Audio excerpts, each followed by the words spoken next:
Now, let's analyze Patel's presentation. The topic says look out for lightning. So the key word here is lightning.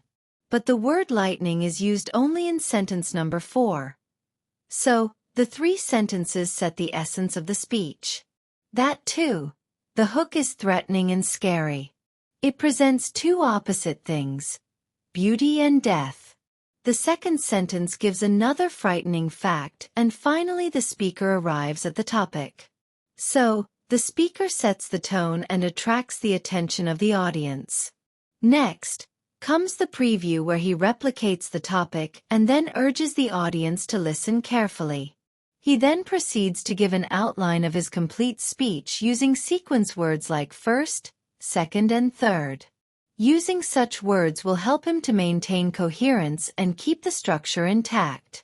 Then he uses a transition and starts the body with his first point. Why people get killed. So the introduction sets a very serious tone to the speech. Now comes body paragraph 1. He gives 3 main reasons, and for these he uses words like first, another reason, and the third. He then goes on to explain how lightning strikes inside houses. He asks a question and answers himself. Now that he has finished his first point, he then passes on to his second main point. So he uses a transition here. Now you understand how. And then continues with his second point. Again here he uses sequence words like first, second, and so on. Now he continues with the third and finally winds up his first topic with a concluding word, finally. Before he completes his first point, he displays a poster that conveys his message very clearly. Now he opens his second point, how to safeguard us from lightning. Here he uses a transition. You now know how. This conveys the message that he is passing on to the second point.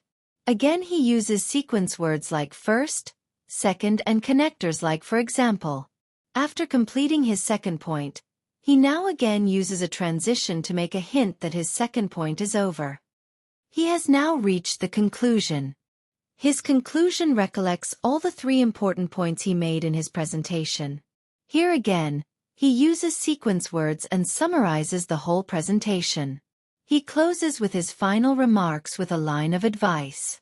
He shows the poster again and repeats the famous slogan, "When thunder roars, stay indoors."